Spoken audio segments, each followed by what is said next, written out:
합격 해커스. 안녕하세요 여러분, 반갑습니다. 해커스 공무원 학원의 한국사를 담당하고 있는 김승범 선생입니다. 자, 2024년도 공무원 시험을 대비해서 한국사 공부를 처음 시작하는 분들을 위해서 간단한 앞으로 커리큘럼에 대해서 설명을 드리는 시간을 갖도록 하겠습니다. 자, 한국사를 처음으로 하시는 분들도 있고, 그 다음에 기존에 또 공부를 하셨던 분이 다시 재도전을 하는 경우도 있고, 또는 중간중간에 조금씩 해봤던 경험이 또 있는 분들도 있고, 뭐 여러 가지 케이스들이 있을 겁니다. 자, 그러나 한국사를 처음으로 공부한다라고 이제 전제를 하고 제가 말씀을 드리겠습니다. 일단 한국사 출제 영역은 이런 식으로 구성이 되어 있습니다. 역사의 이해라고 하는 부분이 있는데, 뭐 출제 비중 거의 없다고 보시면 되고요. 선사시대가 여러분 구석기 시대부터 초기 철기 시대까지 모습인데, 여러 가지 내용들이 나오지만 문항수는 사실 적어요. 그래서 가장 예를 들어서 2023년도 지방직 시험에서도 한 문제가 나오긴 했습니다만 안 나오는 경우도 있어요. 그 다음에 고대사로 넘어갑니다. 그러니까 흔히 얘기하는 삼국시대, 가야, 통일신라, 발해를 포함한 영역인데요.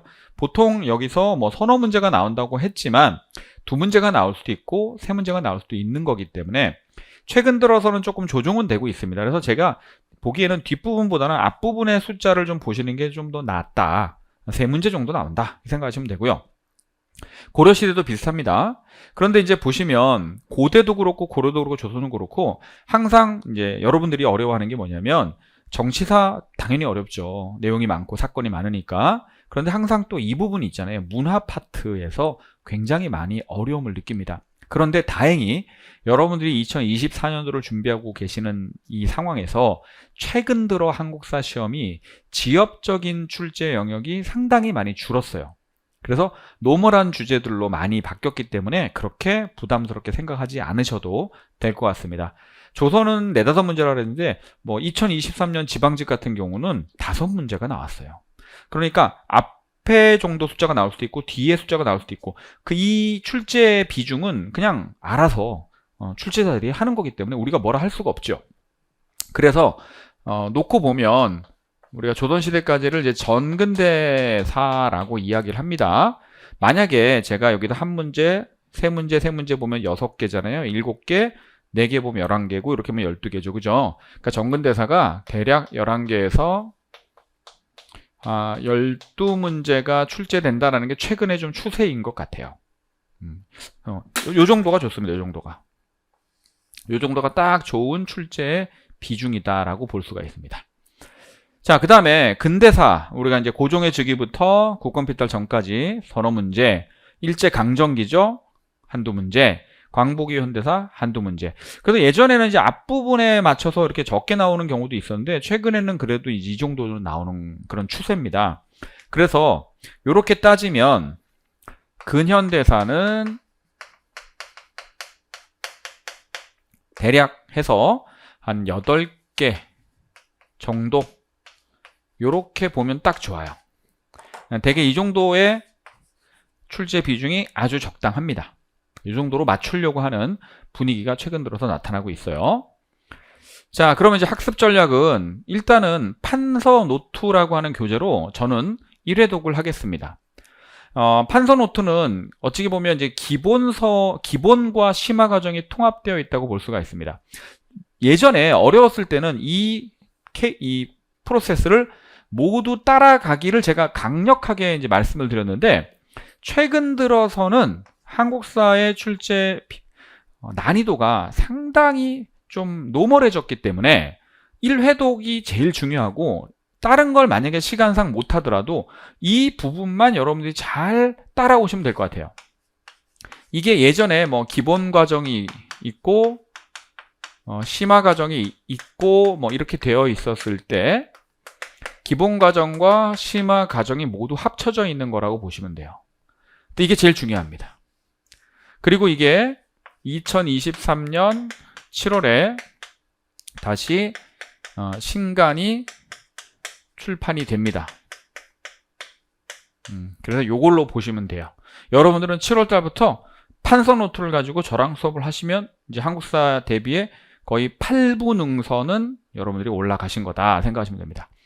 그 다음에 빈칸 OX 노트나 연표 노트 같은 것들이 있는데, 빈칸 같은 경우는 사실은 나중에 시간이 없으면 좀 패스하셔도 되지만 이 연표 노트 특강은 좀 중요해요. 왜냐하면 이건 파이널 과정으로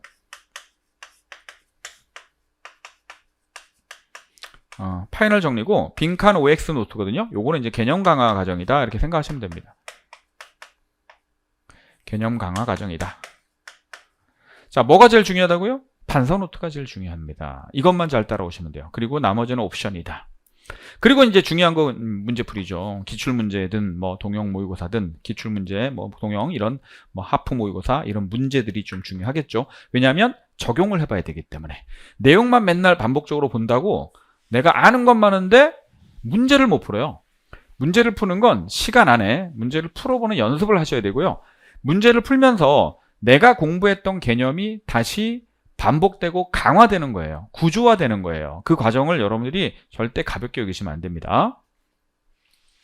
자, 저희가 진행하는 수업의 특징은요, 일단 출제 포인트를 정확하게 잡아준다는 거죠.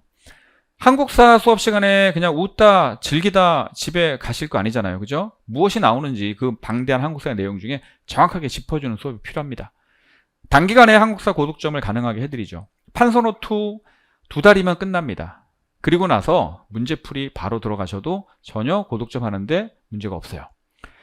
자, 문제 해결 능력을 길러드리는 데 초점을 맞출 것이고요. 그 다음에 핵심 개념 사료, 유형, 고난이도 문제, 스킬까지 다 정리해드립니다. 특히 제가 여러분들한테 실제 시험에서도 많이 적중시키는 게 이거거든요. 이런 사료가 나온다. 이 사료를 봐라. 이거를 제가 적중을 많이 시킵니다. 그 다음에 뭐 선택하는 학생들 희망자에 한해서 복습 스터디도 하고, 또 매시간 수업 시간에 주간식으로 전 시간에 배웠던 개념 테스트를 해서 여러분들이 복습을 할 수 있도록 제가 동기부여를 해드린다는 거죠. 공부는 여러분들이 하는 겁니다. 하지만 절반 정도 여러분들이 하시고 제가 절반 정도는 여러분들이 공부할 수 있도록 도움을 드리는 역할을 해야 되겠죠. 자, 먼저 집중해서 수업을 듣고 그 다음에 그 수업에 대한 개념 복습을 하실 때 해커스 기본서를 한번 읽는다, 좀 정독한다 정도의 느낌으로 봐주시고 거기에 포함되어 있는 문제를 한번 확인해 보는 겁니다. 그러면 다음 시간에 오시면 데일리 테스트가 진행이 될 겁니다. 그리고 제가 드리는 주간식 문제 한번 풀어보시고요. 그 다음에 주중에 배웠던 걸 주말에 반드시 복습을 할 때 이때 암기가 좀 들어가야 돼요. 그 전까지는 굳이 암기하려고 하지 않더라도 그냥 한번 내가 확인한다 라는 차원으로 가볍게 접근하시고, 주말에 주중에 배운 것을 복습할 때는 좀 암기를 하려고 노력을 하셔야 됩니다. 까먹더라도 또 하고, 오답 정리도 하시고요. 기존에 문제 풀었던 거. 그러니까 판서노트 특강에도 문제가 있지만 또 여러분들이 받는 해커스 기본서에도 문제가 있거든요. 그거를 오답 정리하라는 겁니다. 그 다음에 해커스 기본서나 우리 판서노트에 있는 사료들을 다시 확인하는 겁니다.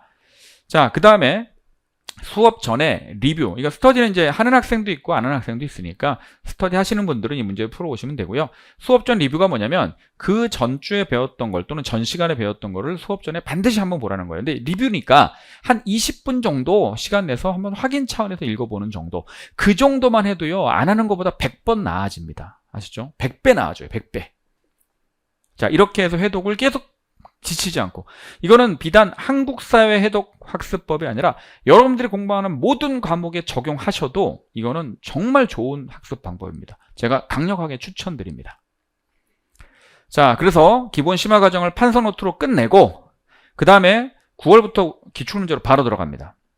그리고 개념 강화를 하실 분들은 빈칸 OX 노트 가시면 되고요. 실전 연습에서 이제 이게 내년 1월이 될 텐데 지금 요거를 가지고 제가 그냥 가상의 한번 스케줄을 한번 짜볼게요. 여러분들이 이제 2023년 7월에 오셨다. 8월까지 지금 1과정을 가는 거예요. 그러니까 판서노트. 그렇죠? 그러면 기본 심화가 일단 끝났어요. 그죠? 그 다음에 자 9월에서 10월 9월에서 10월 요때는 기출입니다. 기출이 이제 단원별이 있고 회차별이 있는데 단원별 기출로 갑니다. 자, 그러면 이제 보세요. 11월에서 12월입니다. 그럼 이때 저는 이제 수업을 여기서 이제 뭘 할 거냐면 빈칸 OX 노트나 아니면 연표 노트를 여러분들이 수강할 수 있도록 하는데요. 제가 이 부분은 형강보다는 사실 이제 인강을 좀 추천드리는 편이긴 합니다. 자, 그래서 이 부분은 형강까지 시간이 없으시다면 인강으로라도 한번 가시면 좋고요. 내용이 좀 많이 부족하다 생각하시면 빈칸을 가시고 난 내용이 좀 많이 되어 있다 한번 환기시켜야지 이런 분들은 연표 노트로 좀 상대적으로 강좌 수가 적기 때문에 가시면 돼요. 그러면 여러분 보세요. 2024년 1월에서 2월에 자 600제 갑니다. 그렇죠? 그 다음에 3월에서 4월에 자 국가직 대비 동영 실전 문제 풀이를 가는 거죠. 그 다음에 5월에서 6월에 지방직 또는 서울시 대비 동영 문풀을 가는 겁니다. 이러면 1년 커리가 끝나요. 이렇게 쓰고 나니까 여러분들 지금 뭐 공부 시작한다고 했을 때 많이 남은 것 같지만 금방 다가옵니다. 그러면 이제 기출 중에 단원별 말고 회차별 기출이 들어간다 그러면 회차별 기출이 만약에 들어간다 그러면 여기서 들어갈 수가 있어요. 여기에 또는 이거 회차별 기출이라고 하는 것은 20문제 세트. 요거는 단원별로 정의된 거. 이건 20문제 세트로 되어 있는 거라서 요때 들어갈 수 있습니다. 예전에 작년까지는 11월, 12월에 단원별 기출이 들어갔어요. 회차별 기출을 미리 했거든요. 근데 요번에는 이제 단원별 기출을 먼저 땡겨서 하는 게 지금으로서는 이제 계획입니다. 근데 이제 약간의 변수가 있을 수는 있습니다. 또 이제 올해 말에 어떤 출판이나 이런 과정에 따라서 뭔가 변수가 있을 수는 있지만 지금의 계획은 이렇게 진행이 될 것이다. 자, 하프 모의고사는 이제 뭐냐면요. 계속 진행되고 있는 건데 형강으로 할 때가 있고 안 할 때가 있어요. 그래서 뭐 한 연말부터는 형강으로 진행할 텐데 그 전에는 인강에 올라와 있는 것들을 여러분들이 학습하시면 됩니다. 그래서 판서노트 특강이라는 게 이제 이렇게 한 70강 정도로 끝나는 이런 수업이 있습니다. 기본 심화 과정이 모두 포함되어 있고 필수 사료나 유네스코 유산이 수록되어 있죠. 그 다음에 OX 이건 제가 개념 강화 과정이라고 그랬는데 64강에 끝납니다. 빈칸이 있어요. 중간중간 개념들을 빈칸을 뚫어놔서 개념 강화를 할 수 있도록 해놓은 겁니다. 자, 연표 노트는 이제 흐름으로 완전히 정리되어 있어요. 그래서 짧은 시간 안에 한 바퀴를 돌 수 있어요. 40강 이내인데 보통 한 35, 6강 정도로 끝납니다. 자, 그 다음에 단원별 문풀 600제 있고요. 그 다음에 하프 모의고사는 이게 버전이 단원을 좀 끊어서 하프 모의고사 10개를 만든 게 있고 전제 범위로 만드는 게 있어요. 두 가지 버전이 있습니다. 그것을 가지고 우리가 또 수업을 할 거고요. 요거는 메인 수업은 아니에요. 일주일에 한 2시간 정도 진행을 하기 때문에 다른 수업을 들으시면서 한국사에 대한 감각 유지하고 좀 실력을 기른다 뭐 이런 차원에서 접근하시면 됩니다. 그리고 실전 동호형 모의고사는 이런 식의 교재가 국가직, 지방직 따로 나오는데 보통 16회차씩 돼 있습니다. 그래서 수업 시간에 시간을 이제 카운트다운을 해서 풀고 같이 해설해보고 그 다음에 과제 주고 이런 식으로 진행하는 겁니다. 자, 이렇게 제가 말씀드린 커리큘럼대로 따라오시면 여러분들이 한국사 단기간에 고득점 하는 거 전혀 문제 없으니까 저를 믿고 함께 하시기를 강력하게 권고드리겠습니다. 여러분들 저는 수업 시간에 만나 뵙도록 하겠습니다. 감사합니다.